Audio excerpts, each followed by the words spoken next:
Hi Emma, stream is now live. Lovely, thank you very much. Good evening and welcome to this meeting of the Community Development Scrutiny Committee.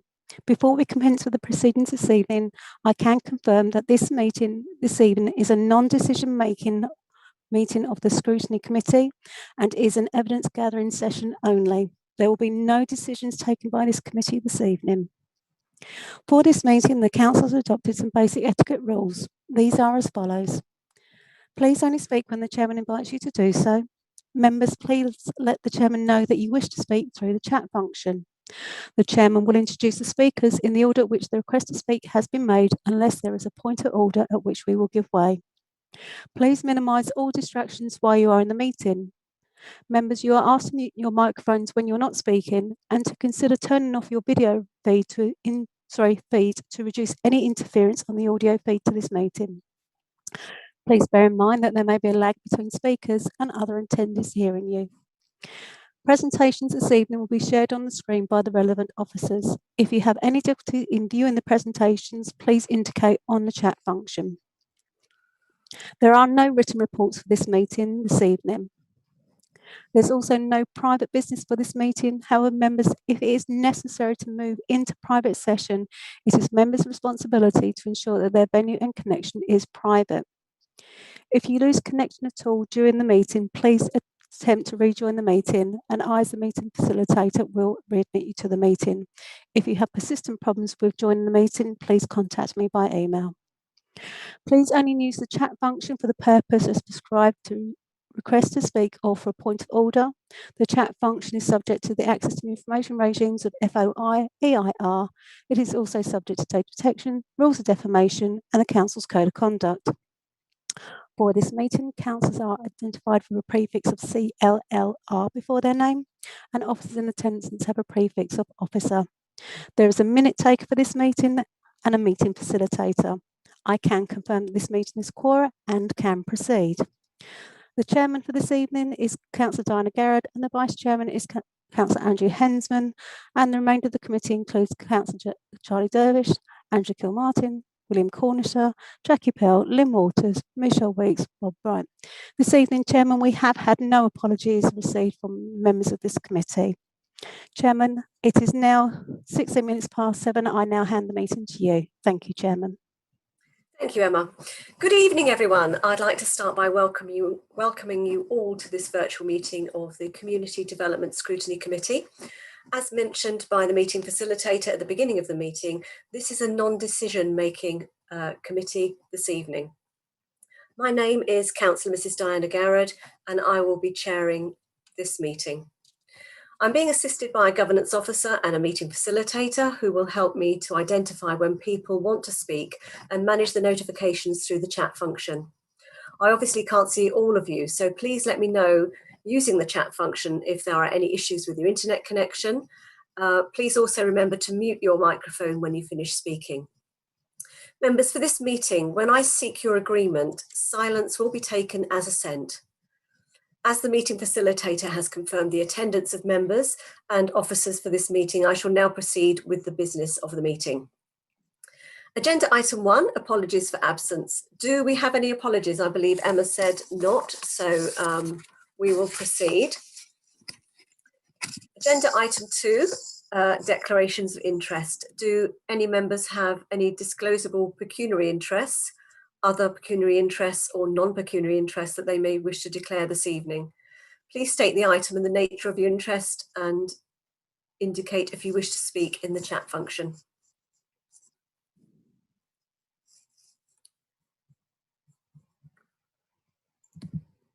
I don't believe there's any declarations this evening.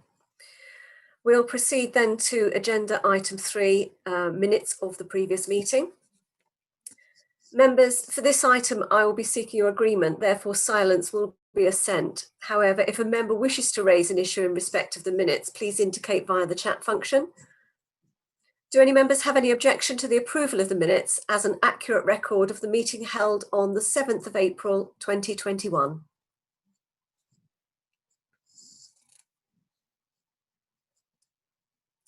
Thank you, members. Your silence is agreement that the minutes are an accurate record. Chairman, Sorry, Chairman, to interrupt you. I've just admitted Officer Sherry Root to the meeting. Could we just check her connection, please, Chairman? Yes, thank you. Sherry, Hi, Emma, can you hear me? We can, thank you. And Chairman, we've also got Councillor Andrew Kilmartin, who's also joined the meeting. Could we also test her connection, please? Yes, please do. Yes, hello, can you hear me? We can. Thank you very much, Mrs. Kilmartin. Thank you. Thank you, Chairman. Thank you. Thank you, members. We'll now proceed to item 4, public question time, but I don't believe there are any people here. There are no registered speakers for this evening's public question time, so I will proceed to item 5. Cycling and walking in the Braintree District, scrutiny review into cycling and walking in the Braintree districts. This is the second evidence gathering session.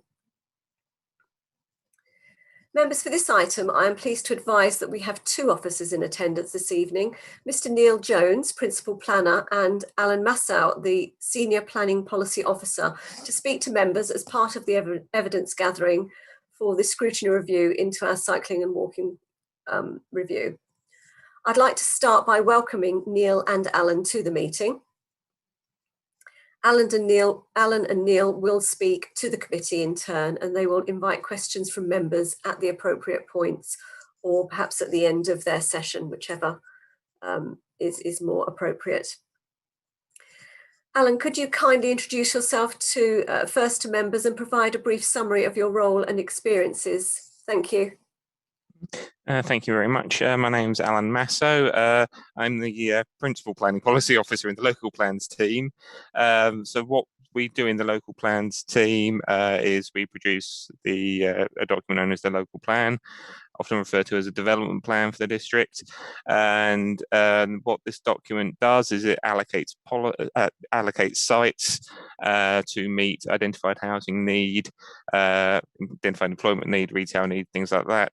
And it identifies or drafts policies which set out how the local planning authority should be determining planning applications within the Braintree district. Just like to briefly talk about walking and cycling and how this fits into the local plan and national policy, if that's okay. So walking and cycling, they are actually quite high on the agenda for both the government and the local plan. The National Planning Policy Framework that sets out a number of objectives for the promotion of walking and cycling. And the idea behind this is it essentially has 2 aims. The first being the promotion of sustainable transport methods, and the second being the promotion of healthy and active lifestyles. In order to achieve this, the National Planning Policy Framework, or NPPF, to shorten that a little bit, states that opportunities for cycling and walking should be identified and pursued at the earliest stages of a development proposal. The NPPF also seeks for the provision of supporting cycling infrastructure. So this is things such as cycle parking and facilities such as having the facility at an office to take a shower after you've cycled in, depending how vigorously you like to cycle in the mornings. In terms of the local plan, so going back to 2005, this local plan is currently a part of the development plan for the district, where some elements of it have been removed, where they've been replaced by a newer core strategy document. But this local plan seeks to promote cycling, and it has policies such as transport assessments, which requires the identification of cycling opportunities. It also has maps in it, so inset maps, which identify potential cycling routes. These routes are carried forward through the local plan process. The other document for the district is the 2011 core strategy. It has a particular policy called CS7, which is promoting access for all, and this seeks the provision and contributions for cycling and walking opportunities, both on and off site. It also included some proposals for some cycling infrastructure improvements, such as there was provision of a cycle and foot bridge in Witham at Motts Lane. So that is the current 2 documents, which are the development plan at the moment. So those documents should be fully considered during the determination of planning applications. The document we're currently working on, that's the draft local plan 2017, that contains additional policies for the promotion of sustainable transport, with policies which seek the provision and contribution to cycleways, including off-site provision as well, and cycle parking provision. This is supported by an infrastructure delivery plan, which is part of the evidence base, and it shows that the sites that we're promoting for development, they are viable and can be delivered with the infrastructure that they need. It's also worth noting that the policies we have for our strategic growth locations, so this is, for example, at Land East of Great Notley, they include a specific reference to cycling, and it's not just within the development, that's actually connecting to adjacent development as well. So when those development proposals are moving forward, then we would seek to make sure that they actually connect in with adjacent sites. Right. It's also just worth quickly noting that we also have some cycle routes on the inset maps. These are ones that haven't been delivered so far in the 2005 plan. Finally, while it's not produced by the local planning authority, there's something called neighbourhood plans, and these can identify potential cycle routes and have policies that are supportive of cycling, although they only refer to a specific neighbourhood area, which in the case of Braintree District is usually a parish. So they will be able to help with potentially with the promotion of cycling and walking. So basically, it's worth noting that through the council's local plan evidence base on transport, it's been identified that there is a need for a modal shift away from car use, and what the local plan is attempting to produce its housing need whilst also shifting over to non-car uses. And basically, just to conclude on that, it's the local plan is able to provide policies which support walking, cycling, which is what we do. And this approach is supported by government. So that means when we get to examination, we shouldn't be losing any policies on cycling because the National Planning Policy Framework says we can provide those policies. So that's just a quick rundown of the policies. If there's any questions, I hope that helps. Thank you, Alan. Are there any questions from members at all? Well, I've got just one or two whilst members are just sort of collecting their thoughts there. You mentioned about cycle parking provision that is included in the draft local plan. How many sorts of sites have you suggested at the moment, and where, do you have any idea where they are? For cycle parking, it generally relates to a specific development. So we use something called the Essex parking standards, and they say for it you should have a set amount of cycle spaces, also car parking spaces, powered two-wheelers, so that's motorcycles and things like that, and that sets out the standard you should apply. That includes things like making sure where houses, you have a house that can have somewhere for storage for cycle parking, things like that. So that's a document that's produced by Essex County Council. Okay. And identifying potential cycle routes within the neighbourhood plan. The neighbourhood plans that have been put forward at the moment, have they had any interesting changes that you might like to highlight? Not in terms of cycleways. I just wanted to highlight that as that there's something that a neighbourhood plan can potentially do, though I've not seen any specific examples so far. I think Coggleshaw's neighbourhood plan was talking about cycle provision within that plan. But I can't remember off the top of my head whether I don't think it specifically allocated a route or anything like that, but I think it was looking at the potential.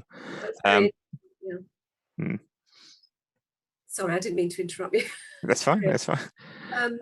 It's interesting that the neighbourhood plans have that facility to, or option to, introduce cycle routes and walking routes, because I think it is something that's on everybody's mind now, and certainly within our villages.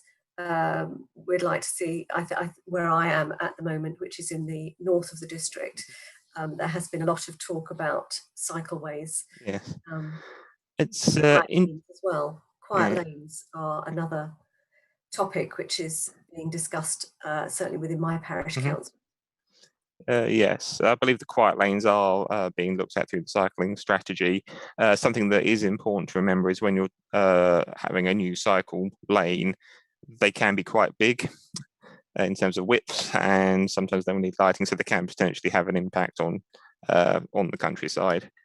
But that's if they go to a sort of.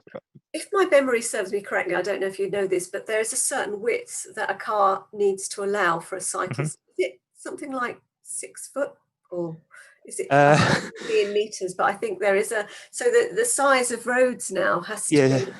It's very difficult to actually accommodate cycleways on the roads. Yeah, I mean, a cycleway, so a two-way cycleway, I think usually has to be about 3 meters wide.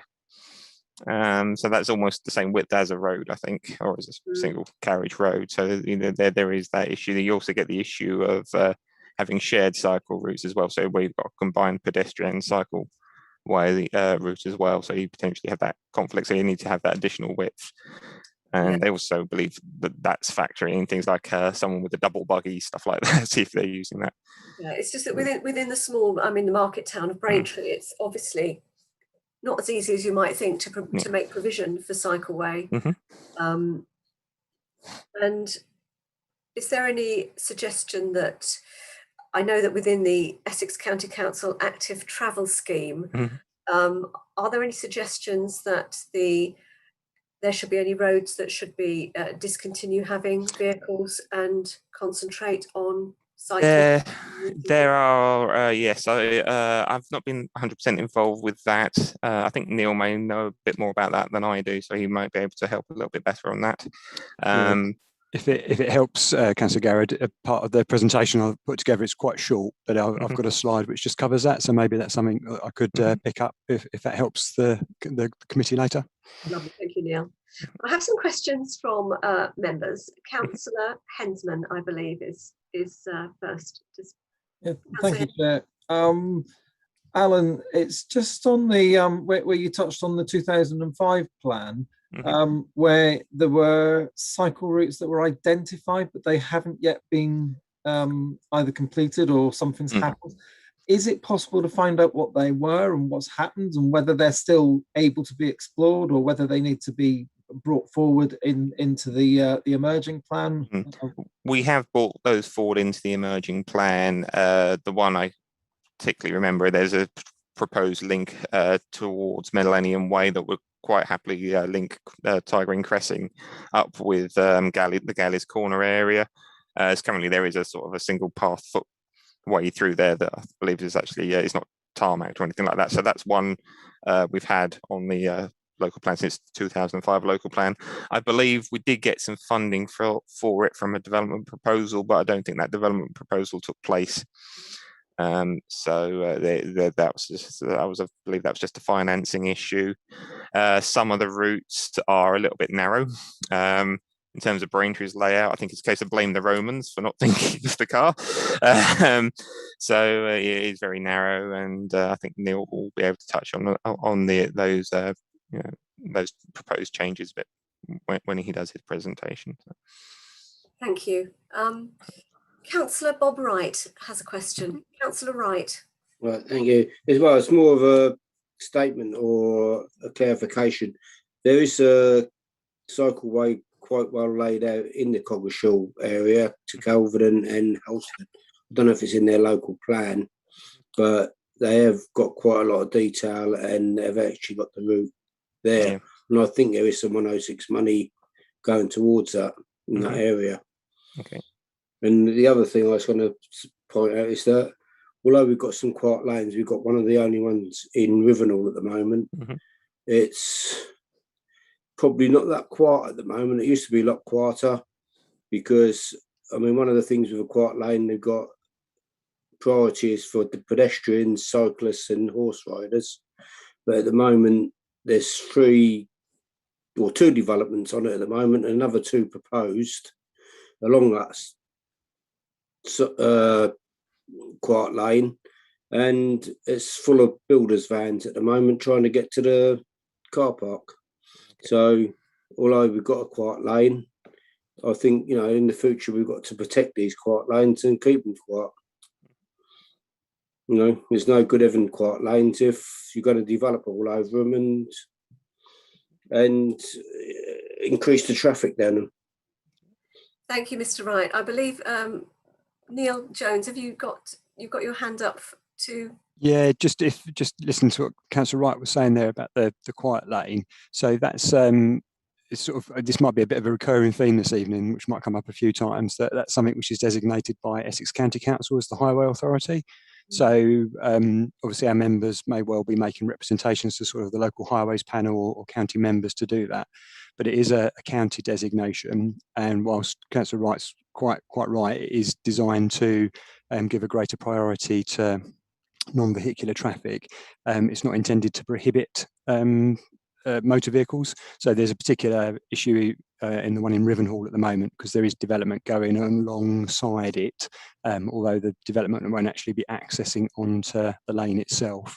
But I just thought it was worth picking up that that's not something that we as a district council control. That's a sort of a county matter. That's the Highway Authority. So at the moment there are 2 developments being done on it, and another one that's got planning permission on one side of it, and there's another one to go to planning committee alongside the other side of it. But there's a temporary car park halfway down it. It's not accessed from Rectory Lane, but a lot of the builders' vans take that as the shortest route to it. Okay, Councillor Wright. Well, I think if you wish to explore that a little bit more, maybe you could email the officers if you want some more questions on that. But thank you, and thank you, Neil, for responding to that. I've got a question now from Councillor Kilmartin. Councillor Kilmartin, would you like to ask your question? Thank you, Chairman.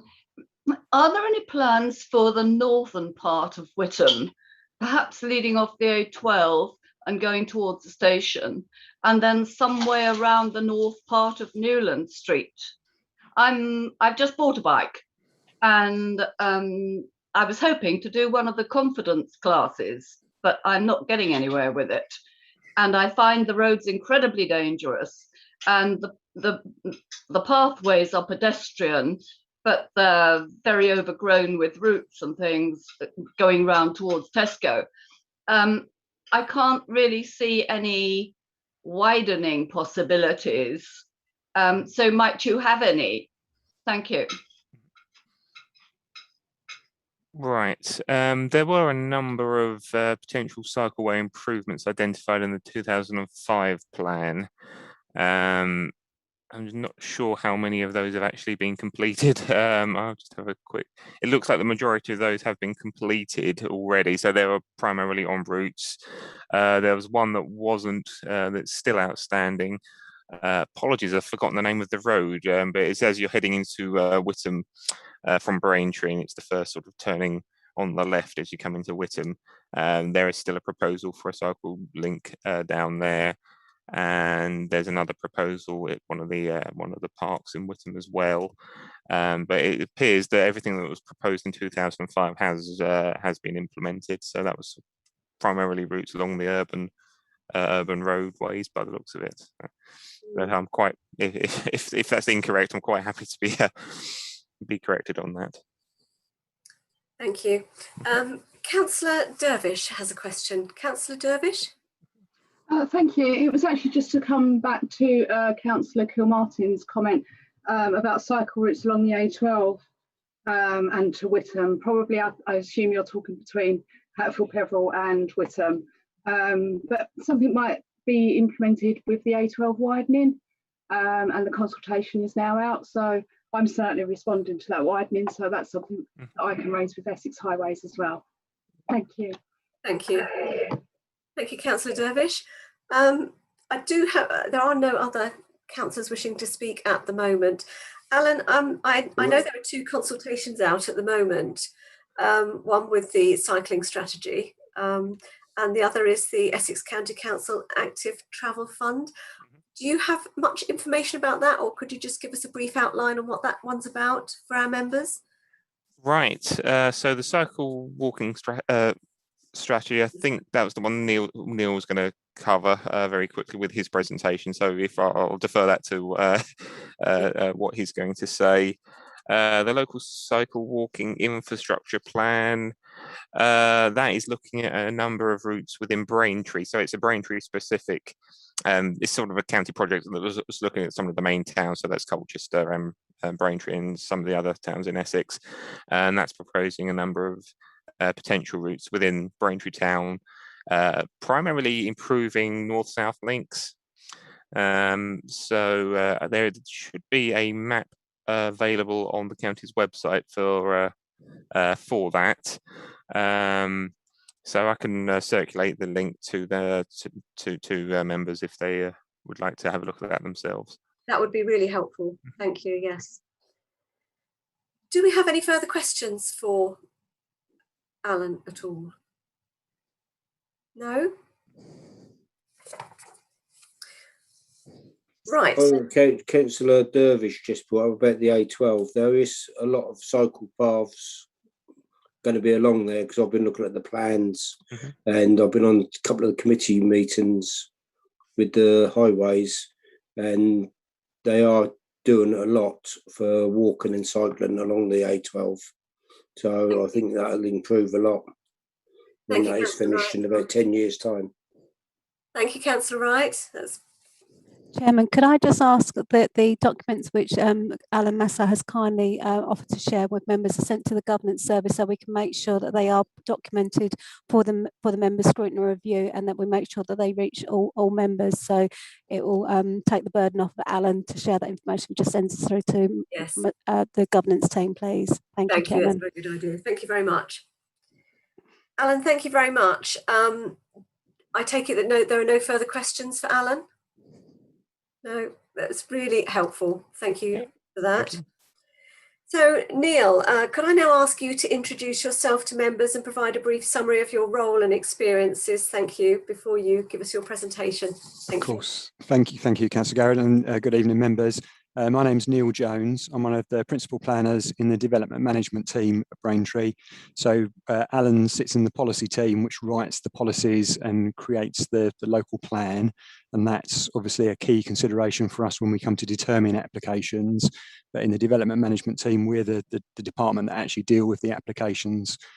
So whether it be sort of a householder extension or a new housing estate or superstore, it would come through our team.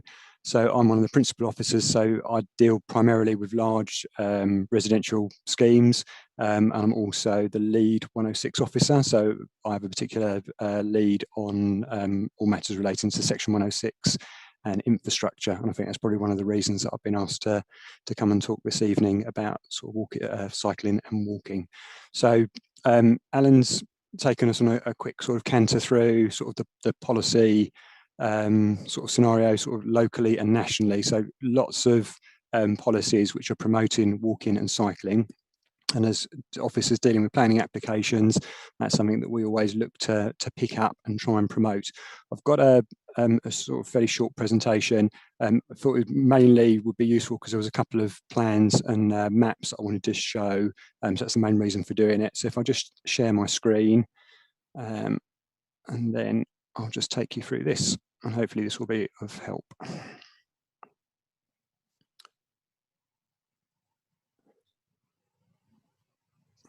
So I think sort of thinking about the ways that development management are involved in walking and cycling. So I guess probably the most obvious way and the first way is that we're responsible for where development happens within the district. So what we're always looking to do, we're always looking at the local plan, and we're looking to try and make sure that development happens in the right locations using our local plan and using the spatial strategy in it.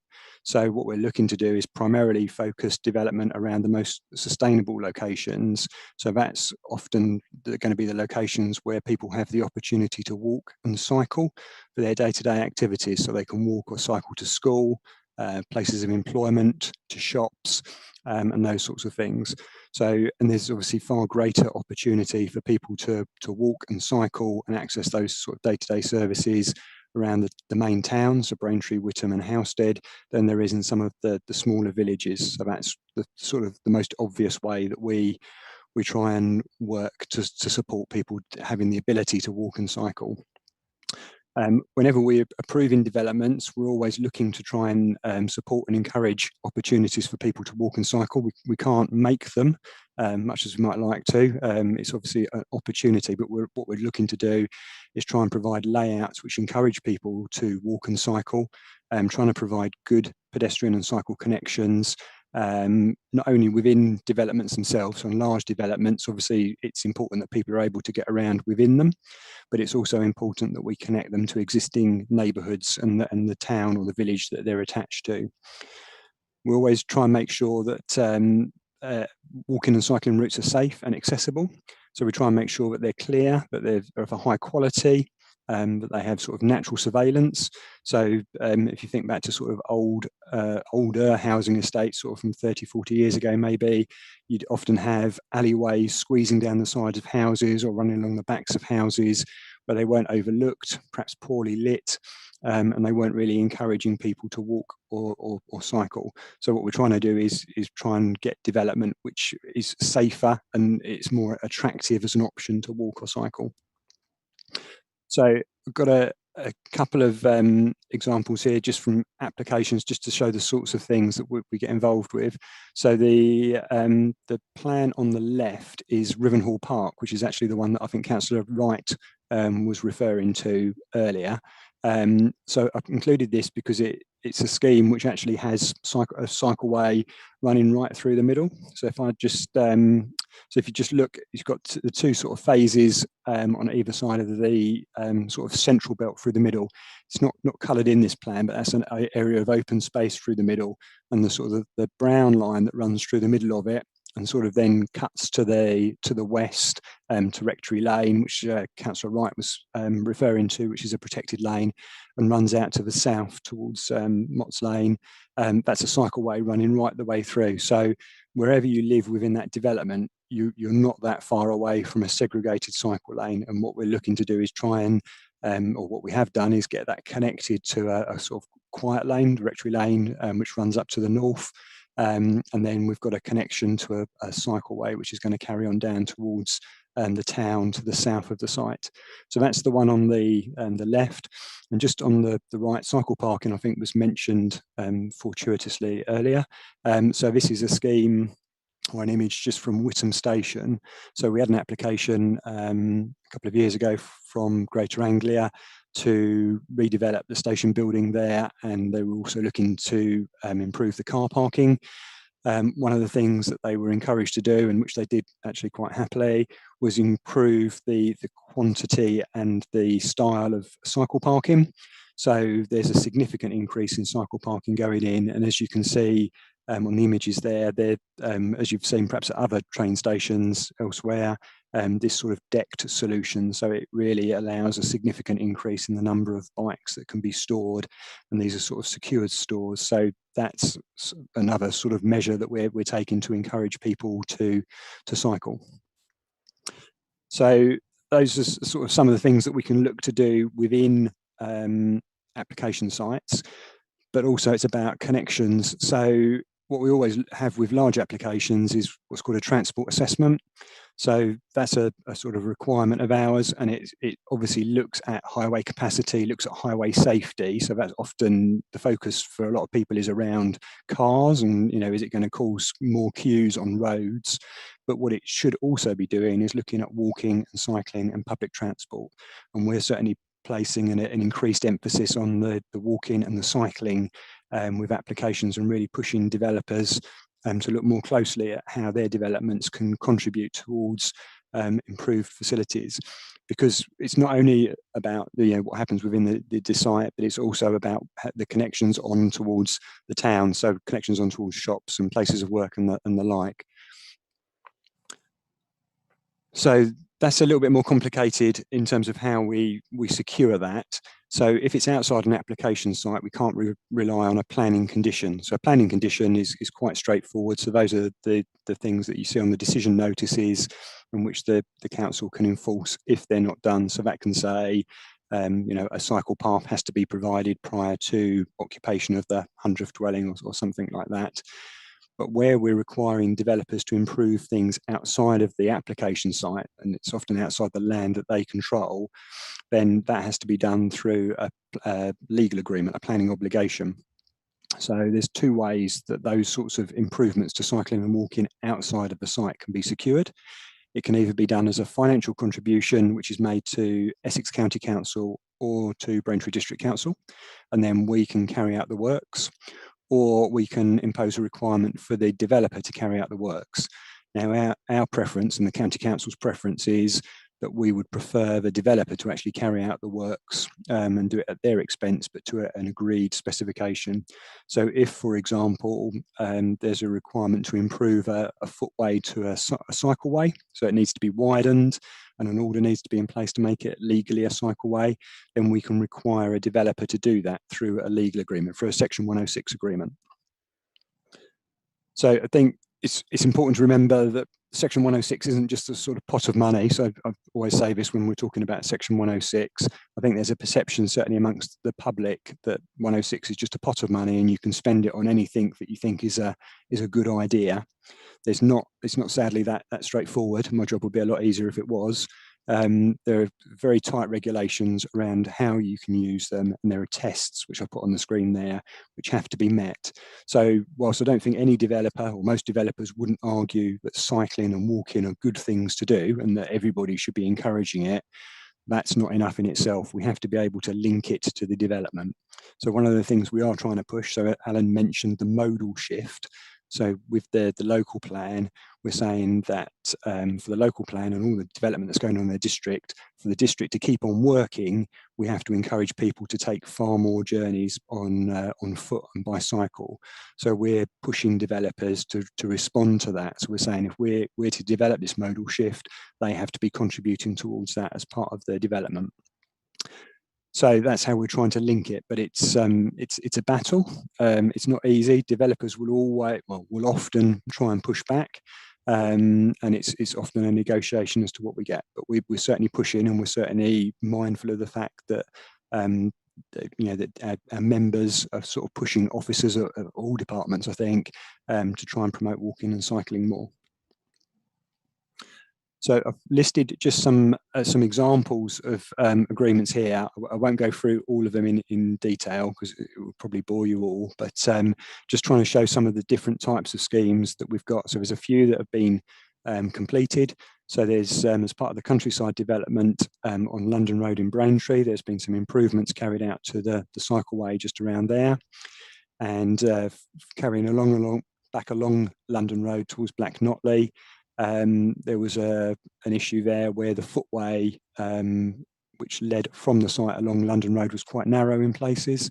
So the developer there was required to widen the footway, and they've also put in a new pedestrian crossing, so that there's actually now a safe means for pedestrians to cross the road. So certainly if you're walking with your children to school, for example, or towards the shops, there's now a light controlled crossing which has been put in at the developer's expense. Some other examples, so in Hatfield Road, we've got some widening of a footway to make that a shared use stretch of road there. Through Electus Way, there's a significant widening exercise to be done by the developer there. So there's an existing footway that's going to be widened, taking some of the greensward, which is owned by Eastlight, to create a shared pedestrian cycle route, and that will connect up and take you all the way through to Spinks Lane. So that will be an excellent facility, I think, when that's completed. What else have we got? Earlscombe to Coggeshall. I think one of that was mentioned by members just when we were asking questions of Alan earlier. So we have got a small contribution from a developer towards that, which can be used towards sort of some feasibility work to look at a scheme, because that's quite a long route that's being looked at there. That goes through to Kelvedon as well, I think was mentioned. But what we have also got the developer to do there, because it was on the airfield at Earlscombe, and part of the route passed through the airfield, we have actually got the developer to actually put in that length of the cycle route. So this is one that's been promoted by the local community, but we've got the developer to make a contribution towards that. And just again, another example, sort of Straits Mill to the north of Braintree. There's various projects looking at creating new pedestrian and improved cycle routes coming back along Blackwater Way, Courtauld Road, Julian Court Road, coming back towards the town. There's a few schemes where we've actually taken money or have received money from Section 106. So we will be delivering projects. So there's going to be some money towards improved signposting of cycle routes in Braintree. So that's something that's been identified as an issue, but we've got a sort of slightly disjointed cycle network in the town at the moment, and it could benefit from better signposting to encourage people to use it more. We've also got projects going on in Witham and Housestead soon, which will be looking at town centre improvements, and part of the work Nicola Murphy will be doing is looking at how we can improve signage and perhaps cycle parking as part of those projects. We're also looking at the possibility of putting in a link over the river, so connecting Henderson Way down towards Wetmead. So that's a 106 funded scheme, potentially. And we've also got some money, some developer who will be doing some works, which will widen sections of the River Walk in Witham to make that shared use. So just sort of moving on from that. So thinking about sort of plans. So Alan obviously explained about the local plan earlier, and we've certainly got some cycle routes within that. There was a couple of other things that I just wanted to sort of flag up to the group, which in case you weren't aware, but I think they're important to us in planning, and I think they're important to the council. So one is the Braintree District Cycle Action Plan, and there's a lovely picture of that there. So that, as you can see, is produced by Essex Highways. That version, I think, was produced or published in 2018. We're talking to Essex already about getting that reviewed. It's supposed to be reviewed every 5 years, but there's been some significant changes from government in terms of policy around cycleways and how we should be providing them. So we're encouraging Essex to do that, and I think we've got a meeting soon with Essex officers to discuss that. But the action plan looks at Braintree, Witham and Housestead, and it identifies routes within the town, so further routes, so over and above those that Alan's team have looked at in the local plan, and looks at how cyclists could be accommodating. So some of them are fairly short lengths of route, some of them are a bit more ambitious, but if certainly if you were a member in any of the 3 towns, that's a document you might want to look at to see where Essex have identified cycle improvements. And certainly that's something that we look to. So when we're talking to developers about improving cycle connections as part of their development, that's the first document that we go to look at. It's produced by Essex, and I think when it's reviewed, certainly as Braintree officers, we would want to have a significant input into that. And I think we would encourage Essex to consult our members and also members of the public as well, so that we can make sure that the next version of the document really picks up all the ideas that are out there around how we can improve for cycling. Moving on, the LC whip, so that was something that Alan mentioned, I think, earlier. So that's the local cycling and walking plan that's produced by Essex County Council. As Alan said, it only covers Braintree. It's relatively unusual. There's a limited number of them within Essex. So Braintree is one of the few that Essex has produced. But as you can see there, there's a number of routes which sort of run sort of largely north-south, but one east-west. And these have been identified by Essex as being important routes for walking and cycling. And what the government are doing is they're funding highway authorities, so Essex County Council in our case, to actually fund improvements to these LC whips. So already Essex are doing some work. So if members have seen some works going on London Road, sort of as you go under the A120 or around the A120, there's been some Ringway Jacobs staff out doing works recently, widening footways, surfacing, improving the roundabout. That's all been funded through LC whip money that Essex have got from central government. So that's something else that is going on. I think we've also touched on the cycle strategy. So that's something that Braintree have produced. So rather than being reliant on Essex producing documents for our district, that's a cycle strategy that we've produced, which is out to consultation at the moment. And the next step to that will be the District Council looking at a cycle action plan of our own and how we can try and influence the delivery of the strategy. So some of that will be things that we can do ourselves, but some of that will certainly be things that others will have to do because we're not the highway authority. We don't have the same sort of powers as Essex County Council to do works within the roads and to footways. We don't have those sorts of powers. So it's very much seen, or I would envisage our action plan as being something which will be used by us and others to deliver on our cycle strategy. And just some issues and sort of opportunities at the end. So issues, I think availability of land, I think is an issue. So I think that's something that we sort of started talking about when members were asking Alan some questions earlier. So I think, wherever we look, whether we're in the villages or the towns, sort of certainly when you get towards the central areas, there's a limited amount of land available to provide segregated facilities for cyclists and pedestrians. We've got quite constrained street widths. The county council obviously have highway land designated that they can carry out improvements within, but that's constrained. And if you're trying to get a segregated cycle lane in, that's difficult. Going back to the depth of those, it depends on how busy it's going to be. The national guidance, which has just been produced, says that if you've got a cycle lane which is very busy, so over 1,000 movements an hour, then it should be 4 meters wide, minimum. If it's less busy than that, then it should be a minimum of 3 meters, but that's a segregated cycle lane, so that's separate to a footway. So if you can imagine trying to get a segregated 3-meter cycle lane anywhere in Braintree with the roads that we've got, the only way that you can really do that is if you take away road space that's used by motorists. So this isn't something which is really my day job, because we deal with planning applications and this isn't one. I just thought it was useful to include it as an example. So at the moment, Essex County Council are consulting on the Emergency Active Travel Fund proposals for Braintree. So this is some money that Essex have got from central government. I think it's about £7 million or something of that order, which they're spending across a number of towns within the county, Braintree being one. And what they're looking to do is come up with a transformational scheme to improve cycling within the town.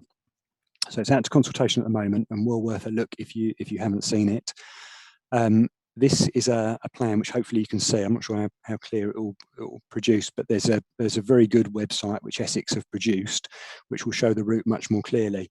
The reason I'm showing it is if you can make out on there, the route sort of comes up. So we're coming up from the station at the south of the town, coming up through the town, and then where you've got that sort of red cross just in the middle, that's Rain Road and Coggeshall Road.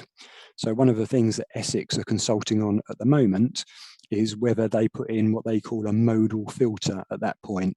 So a modal filter is a rather posh word for a road closure or a road restriction. So one of the things that they're consulting on is whether they prevent through traffic there, so they only allow cyclists and pedestrians, and I think public transport and taxis. So if you're a delivery driver or a car driver, you wouldn't be able to carry along Rain Road and along Coggeshall Road, because what they're looking to do is they're trying to reassign the road space that's available there to give cyclists higher priority, to give them more space and to make it safer. So this isn't a planning application, so it's not really my field, but it does show, I think, a good example of if we're going to promote more walking and cycling within our towns, there are going to be more of these types of issues coming about, because basically you can't create separate facilities for cyclists and pedestrians without taking road space in a lot of instances. And I thought that was maybe a little bit negative, so I tried to finish with some opportunities, some positives. So I think certainly there's a greater importance being attached on walking and cycling, certainly by the district council. And as planning officers, when we're talking to developers, we're very keen to stress that this is something that's really important to the district council and really important to our members and really important to our planning committee members. And that carries weight when we're negotiating these things. As I said, opportunities, the transformational scheme, the Braintree scheme, I mean, that's a big investment in our town, potentially. There are some potential issues with it, but that's what the public consultation's about. But that's a sort of really big change that we could see in our town in terms of improving cycling. Developers are certainly accepting that we need to do more in terms of promoting active travel.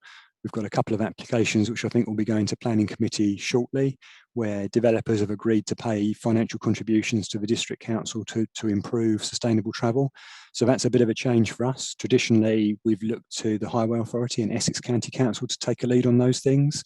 But what we're trying to do as planning officers is we're trying to take a lead ourselves. We think we should be doing more perhaps than the county council are doing. So it's a bit of a tension. It's not really our area of expertise. We're not the Highway Authority, but we're doing what we can within the powers that we've got. Some good news, hopefully, in the future as well on grant funding. So we've been told by our friends at Essex that they think there may be some more money towards improvements to the LC WIP. So that's the Braintree schemes in the future.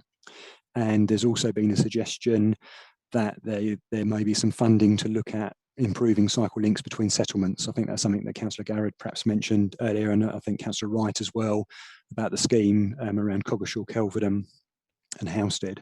So there may be some money there, because I think a lot of this inevitably comes down to a question of money. And there's also agricultural reforms coming. So having left the EU, the government are looking at how the agricultural sector is supported, with EU subsidies being removed. And one of the things that's certainly being consulted on is improved public access to the countryside. So certainly if we're looking at those links between settlements, then where at the moment, if we turned up and asked a farmer, could we put a cycle path across his farm? I imagine most of them will probably say no, particularly if there's no money on the table.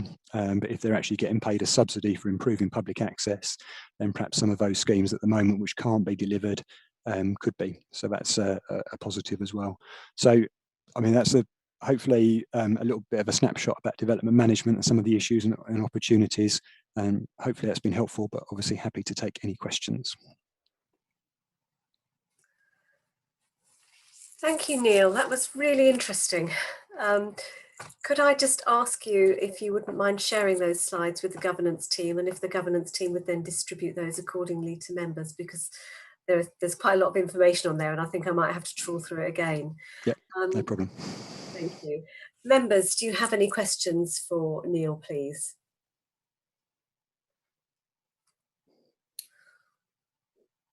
Well, whilst I'm waiting for members to gather their thoughts, there were a couple of things that did cross my mind. I do appreciate that there are difficulties and that you're concentrating on towns, and I understand that completely. But some of the larger service villages, for example, Civil Headingham, they have quite good roads. And it would be quite nice to have a bit more cycling. The villages have now got, that particular village has now got very sprawling and very big. Is that something that you think you will be looking at in terms of the new document that Braintree District Council plans to, the cycle action plan? Do you think that is something that could be looked at? I think it will be something that gets looked at. I think part of that plan, I imagine, would be subject to public consultation, and we'd be inviting, I guess, people to put forward schemes. And certainly if Essex are looking at their action plan as well, there'll be an opportunity perhaps for people to put that forward. I guess the issue will always be a question of resources, that all of these things cost money, and it's primarily, I'd say, the county council's responsibility, because they're the highway authority, so they have the budget for these things. I think with perhaps what I should have explained is with section 106, we have to make sure that not only is it linked to the development, it's proportionate as well. So even with quite a large development, So say if I don't know, if there was a couple of hundred houses being built in Coggeshall, it will be difficult to say to a developer that they need to fund a cycle link all the way from Coggeshall to Earlscolne or Kelvedon as a result of those houses. And I guess the question then becomes, if we or local communities are identifying schemes that they really like and would like to see, it becomes a question of who's going to fund them, which I think is always a challenge. Yes, there is a very large development that's already taken place at Sybil Hedingham, unfortunately. So I think that's Section 106 actually went to another cause on that occasion. But I was just thinking that between Castle Hedingham and Sybil Hedingham, there is just one road. And obviously Sybil Hedingham holds all the facilities, and with the new medical centre, it would be a very good opportunity perhaps to engage with that. But as you said, absolutely, and I think that's one of the things that I know Essex are starting to look at. So I think initially with the action plans that they've produced back in 2018, so our one included, they focused very much on the towns because they thought that's where the most benefit could be delivered most easily. But I think there's an acceptance now by Essex officers that actually it's not just about the towns, they need to look at the rural communities as well. And again, caveating that there's a limit to what's going to be possible, but certainly, yeah, starting to look at some of those things, like you say, the links perhaps between Castle Hedingham and Sybil Hedingham, and opportunities to improve there. Yes. Members, if you have any questions, could you please indicate by the chat function? I do have another question about the modal filters, because it's going to be a bit of a Marmite situation, isn't it? It's going to be difficult to choose which way we go on that. So would the suggested modal filter that may be going into Rain Road, Coggeshall Road, is that something that would be consulted on? Would local residents have a say?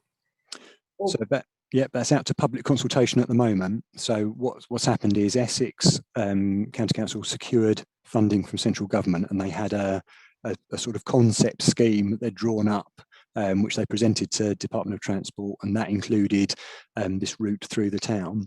Now they've secured the money, they've drawn up a more detailed scheme, which is out to public consultation at the moment.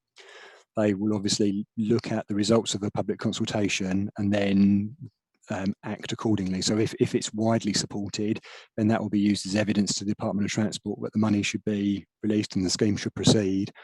If there's significant opposition to elements of it or all of it, then that would be for Essex, I guess, to discuss with the Department of Transport about whether the money can still be used, but be used in a different manner. So that if there's a particular element, like that Rain Road element, for example, whether the scheme could come forward, but with an alternative in place of the bit. But I think that's the important thing for members, that the consultation is going on at the moment.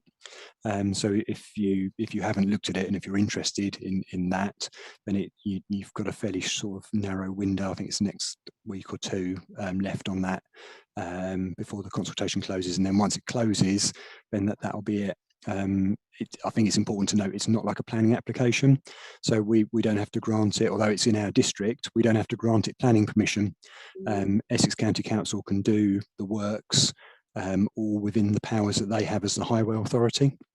So all of the scheme is going to be done within, as I understand it, within land which is designated as highway. So they don't need to obtain our planning permission for that. So this is only the real opportunity for members and members of the public to comment. Yes. Okay. Thank you. Councillor Hensman, I understand you've got a question. And me.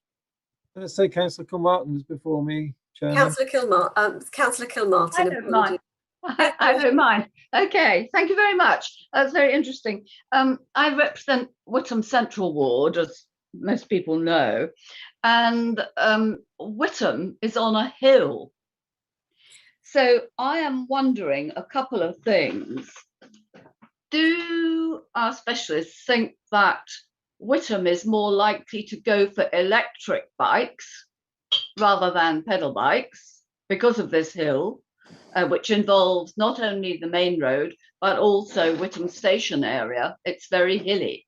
And of course, in cold, wet, windy and snowy weather, this is not the time to get on a cycle. It may be that electric bikes are slightly better. But I'm questioning whether the new cycle stores, which I'm told are very good, do accommodate electric cycles, and do they, the stores, have charging points, or a charging point? Presumably most people would charge at home, but you never quite know. So those two questions, if I might have some kind of answer from you. Thank you very much. It's okay. Excellent questions. So on the cycle parking at the station, there's no charging facilities within the stores. I'm not sure what the range is on electric bikes and the batteries, but I think generally it's accepted, or my understanding is it's generally accepted that people would just charge at home, and that they would have sufficient charge to get to wherever they are going and go back. So that sort of covers that. I think in terms of whether the hill or hills in Witham are a barrier, I'm not sure that they would be seen. I mean, they are certainly a factor which would be something which may put some people off, or may make people think twice. And for some people, an electric bike, or perhaps scooters, e-scooters, if they come along in the future, because they're being trialled at the moment, they might be an alternative. And I guess that's something we're waiting to see how that pans out sort of nationally, about what happens with scooters and e-bikes, and whether they will be able to use sort of cycle lanes, and how that's sort of going to be accommodated. But those sorts of questions are a bit beyond us. I suppose my other observation on Witham and its hills is it's not flat, but it's certainly not as hilly as a lot of other cities and towns in the UK. I mean, Essex is generally fairly flat. And I can think of certainly some friends who live elsewhere in the country. If I said Witham's quite hilly, would probably laugh at me. So I guess overall we would see Braintree as a district as being somewhere which is quite good for cycling, because generally it is quite flat. I know we have hills within Housestead and Witham, but it's not sort of really the type of terrain which would be seen as a barrier for lots of people to cycling. It would just be a factor for some people. But as you say, e-scooters and e-bikes are maybe a way forward for those people. Can I come back, Chairman? Yes, please do. Okay, thank you very much for that. One of our huge development areas is, of course, South Witham, and you're putting cycle paths on the new developments, or they are, the developers are, but if they can't get up the hill to the station, the cycle paths are only kind of for local use, rather than getting from a prescribed A to B. And there again, I go back to the electric side of things, and hope that the stores where you leave them at the station do accommodate electric scooters and electric bikes. I don't know the answer to that question. I wondered if you did. Thank you very much. Yeah, I think certainly, I mean, the e-bikes that I've seen, you would be able to store them in a normal bike store. I don't think they require sort of additional space that so they should be able to store. But again, I would say they haven't got a charging facility at the station. Thank you. Not quite sure if I can see Councillor Kilmartin on a e-scooter just yet. I think we need to get her bikeability course sorted first. But thank you, Neil. That was great. I hope you will get my bike course started, because I've tried 3 times and no one replies to me. Okay, perhaps that's something we need to look at. Councillor Hensman, your question, please. Yeah, thank you, Chair. I can't imagine Councillor Kilmartin going up the A12 somehow, but there you go. All the flags and the balloons and whatnot, make sure everyone knows she's coming. Neil did touch on my question after I'd indicated, in the sense of the highway envelope, in that I would have expected any highway where they'll go out to consultation to see if there's an appetite for the schemes that they're proposing, in that it would then come to planning to make sure they get permission, and of course they don't. And I think it would be wise for not just members, but the residents as a whole, to be aware of the actual process, that highways can actually do what they like within the highway envelope, as well as amass land beyond that to accommodate a scheme where it's too small. And then once they've amassed that land, it then becomes highway envelope, and this authority has absolutely nothing to say and no say on it, and can't do anything in planning terms. But of course, once it goes through or doesn't, it's our planning authority that tends to get the finger pointed at them. But the adding on to that, where we do have large developments going in, and I've found that some actually infringe onto the highway, and there is absolutely nothing I can find, despite residents coming to me saying, what's going on here? And I'm going, yeah, you're right, that's gone onto the highway. And then it's there's a pinch point, and me being an avid cyclist myself and walker, I then find that the road has suddenly become much narrower, and as a result of the development, and you tend to find that cars try to push their way through and give no regard to either pedestrians or cyclists. So it's a case of, what can we do, Neil, that we can make the highway authority actually protect the assets with which it has been entrusted, because clearly it's not doing a good enough job, in my opinion. Thank you. I mean, it's a difficult one to answer, I think, because ultimately it does come down to the highway authority. I mean, I'm not sure, it's probably not appropriate to go into the particulars of the cases this evening, Councillor Hensman, but I do know of other cases where the highway authority have been alerted to the fact that a developer is encroaching within highway land, and highways officers have visited and put a stop to it or taken action to stop it from happening. So obviously wouldn't kid you that it happens in every case, but in my experience, or limited experience of that, they do take action when it's brought to their attention. Thank you. I can see that Officer Sherry Root has would like to perhaps contribute to that. I think Neil just answered in that, it is their jurisdiction. So if we've got issues, then we would need to report them to the Highways Authority. But it may well be something you want to consider in your scrutiny report in terms of making representation to the Highways Authority on that point. Thank you. Yes, that's something we should perhaps note to consider. Neil, I don't think anybody else is asking for questions at the moment. I did have a couple of things. The deck that you mentioned at, I believe, Witham train station, could you just explain exactly what that is? It looks like they were stacked. Is that correct? Or? Yeah, so, sorry, I perhaps confused you. So there's a couple of things going on at the station. So the Greater Anglia are putting a deck, so they're actually making a multi-storey car park, sort of raising it above the car park, so they're increasing the car park capacity for vehicles. But with the cycle parking, what they're doing is they're sort of racked. So what happens is you're not sort of expected to lift the bike up above your head and sort of put it in. There's a stand that you sort of pull down, so it's sort of levered, and then you put your bike onto that, and then it's sort of levered back up. So it is, I've seen them at sort of other train stations and seen other people using them, and it's fairly easy to use. So it's not a question of having to sort of manhandle it in, but it obviously does increase significantly the amount of bike parking that you can have within the same area. I know if anybody's walked past Chelmsford Station, there's lots of those sort of bike racks at Chelmsford. I think we've got them at Braintree as well, although they're perhaps a little bit less well used at Braintree Station. But certainly at Chelmsford, they're rammed. Right. So are they then interposition? So someone was speaking. Are they then? That was me. I apologise, Chairman. Sorry. Are they then locked into position so that they can't be stolen? Because obviously, bike theft is a huge issue.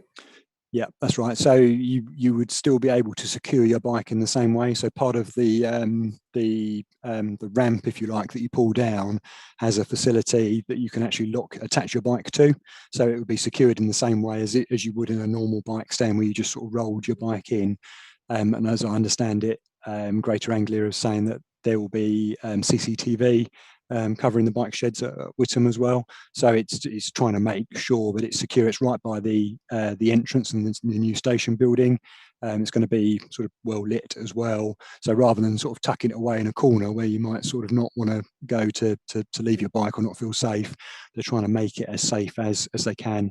And I think it's a credit to them that they're doing it right by the entrance as well, because I think a lot of other operators try and tuck it away somewhere and maybe have their premium car parking or something right by the entrance or a drop-off facility for vehicles. So I think it's good that they are trying to make sure that cyclists are well catered for. Chairman, if it helps, we've just did a quick Google and we found actually a company who've got a YouTube video of the bike racking in use. So we'll circulate that to members as part of the information that we've sort of been gathering through this evening, just so members can see how they operate. I think it's quite useful. I mean, obviously Neil's produced the drawings in his presentation, but I think for members to, if members have not used them, nor it's there to have a look at. Chairman, Councillor Wright has asked a question. Yes, Councillor Wright, would you like to? Yeah, Neil, you stated that 106 money is used for the stuff on the development or locally. How close is locally? Is there sort of mileage it's got to be used in, or no? It's that sort of left open ended. Going back to the sort of the tests, if you remember, I was saying that there are certain tests that you need to pass. It has to be linked to the development. So certainly we've had examples. So I think probably a good example would be the North East Whittam, the Forest Road development, the Bellway development, Councillor Wright. So that's actually within the parish of Rivenhall. But the 106 monies were used for improvements within Whittam because we took the view that if you were living on that development, you would be using the facilities in Whittam. So it's not a sort of you've got to look at the parish or you've got to spend it within X sort of miles or kilometres or whatever. You're looking at where the impacts are from the development and where you need to be doing something to either provide a new facility that those residents will use, or a new sort of cycle route or a new pedestrian route or whatever. So that one, Forest Road, they've got the cycleway within the site. They're also providing a cycleway which is going to go down through some Braintree Council open space down towards the bridleway bridge. And they also widened or put in a footway along Forest Road up towards Rickstones Road to provide a safe walking route or safer walking route towards the schools. So that development, as an example, that's all been sort of done fairly locally. You can look a little bit further afield, but again, it has to be linked back. I weren't particularly talking about that estate, but it's like a big estate on the edge of the town. Could some of that money be used also to improve the cycleway further afield, like towards the station? If it's the other end of Whittam on the Redrow estate, you could use some of that to improve the cycleway, not just on that estate. Yeah, but absolutely. So to the station where people are encouraged to cycle to the station, rather than cause a traffic jam getting to the car park. Yeah, absolutely. Yeah, sorry, didn't mean to cut across you. Yeah, so one of the things that we're pushing developers to do is looking at where the residents of these developments are going to end up going, or will want to go on their bikes and walk. So we're looking at routes to schools, we're looking at routes to places of employment. Train stations is another obvious one. Sort of town centres where people might be going to shops.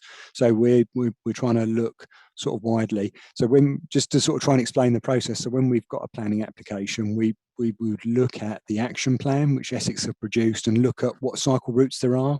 We'd look at the local plan that Alan's team have produced and look at cycle routes nearby, which the developer might be made to contribute towards.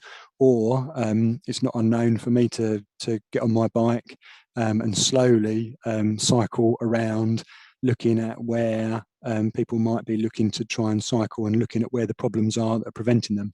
And certainly with that Whittam case example, keep going back to it, but we did spend a lot of time looking at that and looking at where the cycling problems were, spent probably a day, almost a day, cycling around with the maps and looking at it. It's time consuming, but it's the sort of thing that we need to do if we're going to get the right sort of links in. Thank you. Thank you. Thank you, Councillor Wright. Councillor Dervish, did you want to say something?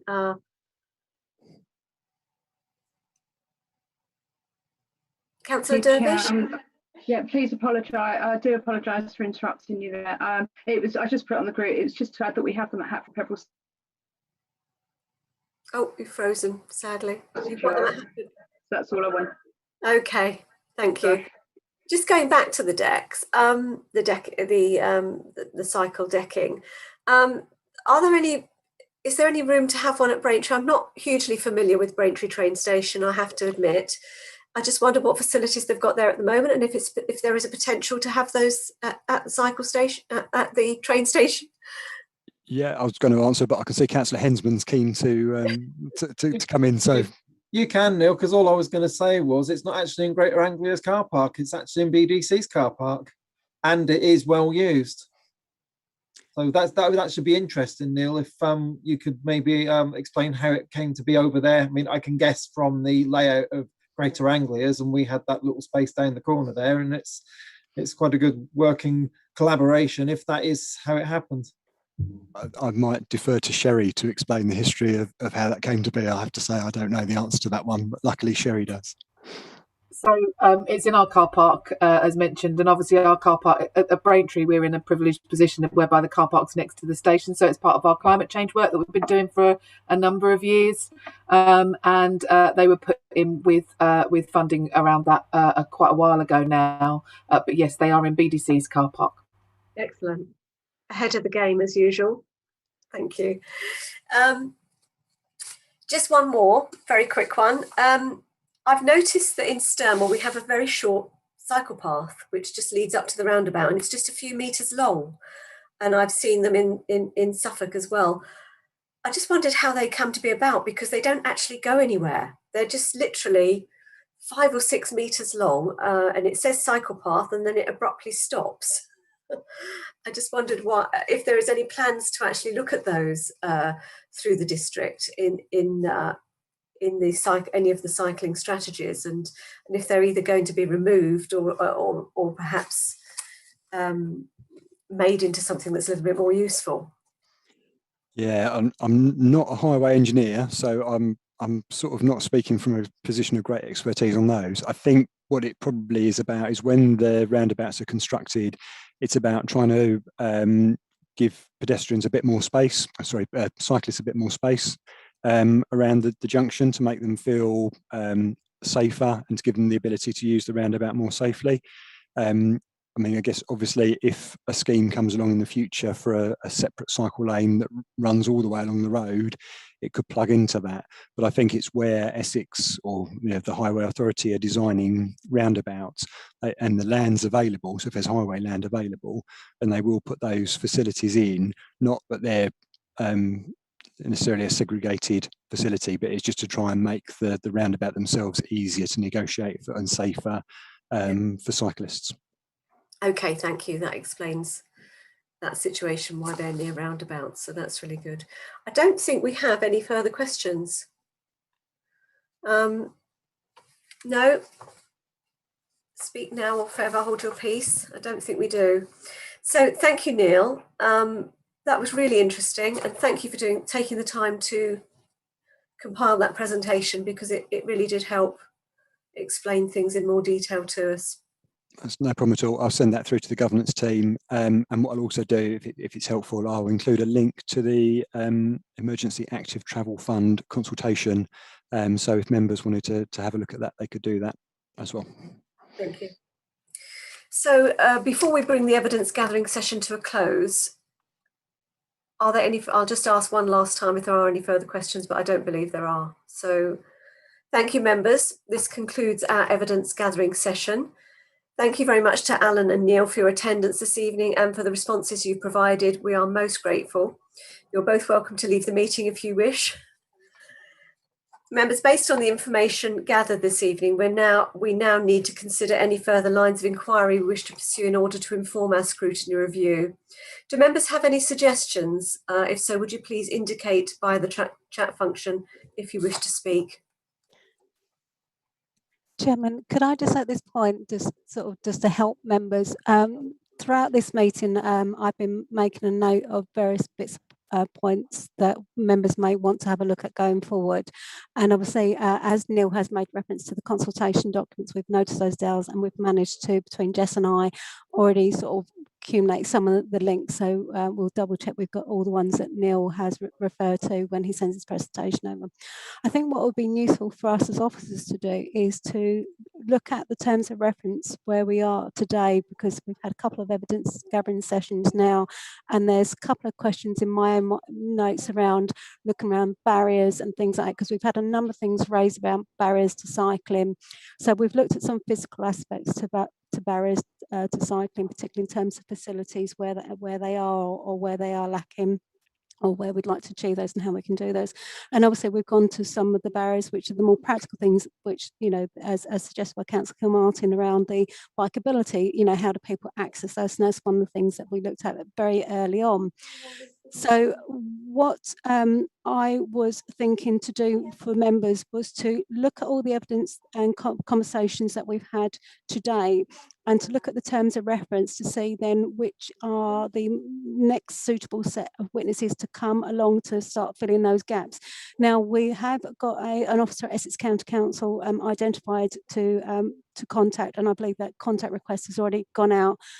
So because some of the questions tonight, as Neil has correctly answered with, it is a matter for the Highway Authority. We've got a number of questions which I think now we can only get from the officers of the Highway Authority to come along and to sort of help members' knowledge on why certain decisions are taken, why certain construction decisions are taken in design and concepts of having cycling and walking. So it's to sort of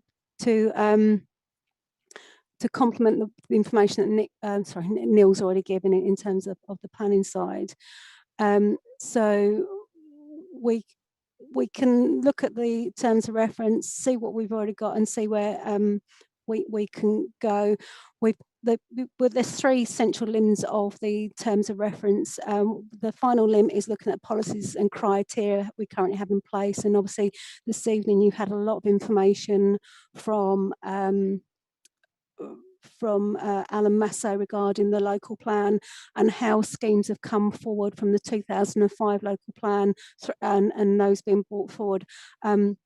Obviously, some of the points that he made was a lot of those cycling and walking schemes have been delivered, but I think it would probably be useful for the committee in its scrutiny route if we get more the evidence to support the officers' statements, just so that you can see, you know, how the local plan does identify and deliver, but obviously over a very long period of time. Obviously, we do have the emerging local plan coming forward, and we do have the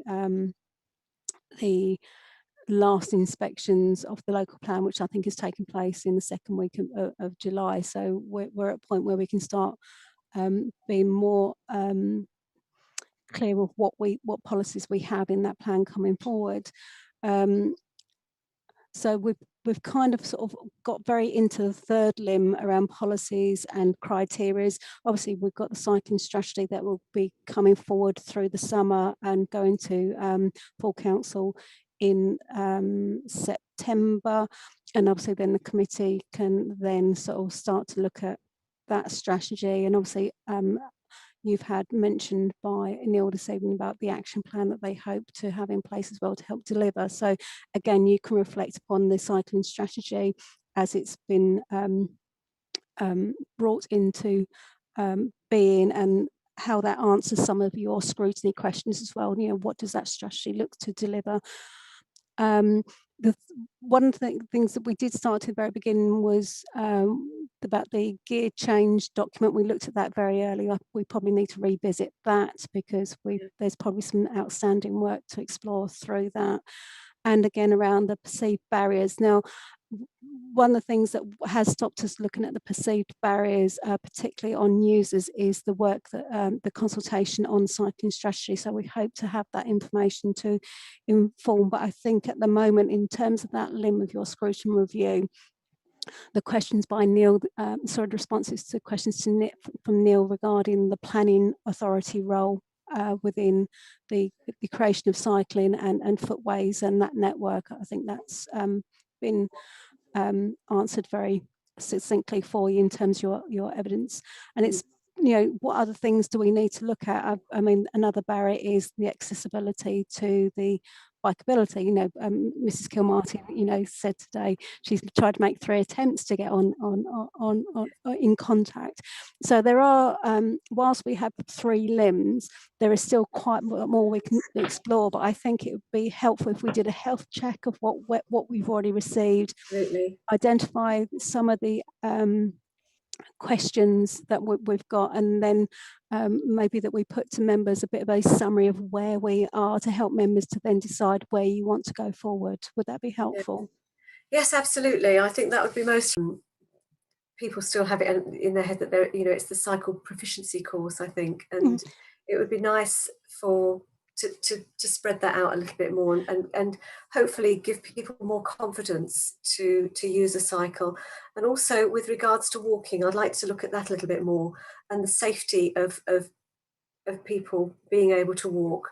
I think that might be a perceived barrier, and if there is a potential for the thing about lighting, we're all talking it's another Marmite situation, isn't it? We don't want to ruin our night sky, we don't want to have lights on permanently, but how much does it cost if we have sensors on there when people are approaching? It's that kind of thing I'd like to look at to try and encourage walking within the district too. Okay. Well, I've made a note of those because some of the documents that Neil referred to in his presentation are some of the very detailed strategies. So we obviously we have provided members with that at the beginning as part of the high-level library. So it's possible that we need to start drilling down into those documents as a committee to see if those questions are already answered within those documents, or whether we need to then identify another further officer from the correct authority to pose those questions. Now, if we can't get a witness to the committee, it is still open for officers on behalf of the committee to serve a set of questions to an officer to say that, you know, if you could provide a written response to these questions, and we can try that avenue. But I think at the moment, if we do a health check as to where we've got to, where we can see the obvious gaps, and then we're working outside of a committee meeting, because we don't need to do all the work within obviously we come together for the meeting forum and to get our evidence, but if we're doing a health check and where would you like to go further, that's something that we can do outside of a formal meeting, and do it through email correspondence. But I think a health check at the moment would be a good thing, and maybe it will help members to sort of identify other areas where we feel we need to explore in regard to the terms of reference of the scrutiny review and the jurisdiction of the committee in terms of community development. Okay, do you have Councillor Rishi on your list of potential speakers? Or? We do, and what we did discuss right at the very beginning is that we would allow the cycling strategy to go through its process, and obviously as the cabinet member he will be speaking at full council when obviously when those strategies are presented to full council for all members' consideration. And then we would then look to put an invitation to Councillor Ritchie after that point. So because obviously we don't want to bring him in prematurely, because if it may be that some of the questions members are wanting to ask are can only really be answered once that strategy has started to be adopted and there's an action plan being developed. But certainly Councillor Ritchie is on our list of invitees at a future meeting. Thank you, Emma.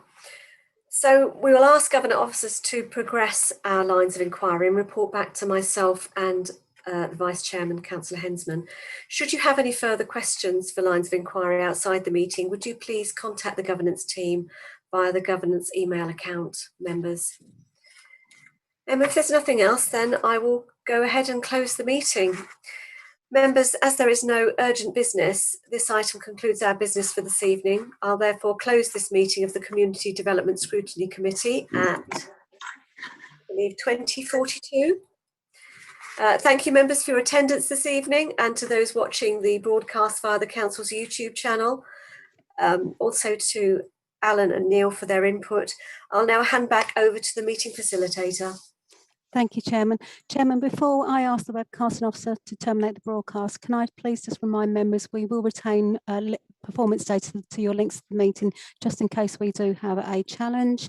Webcasting officer, please can I ask you to terminate the broadcast and confirm, please?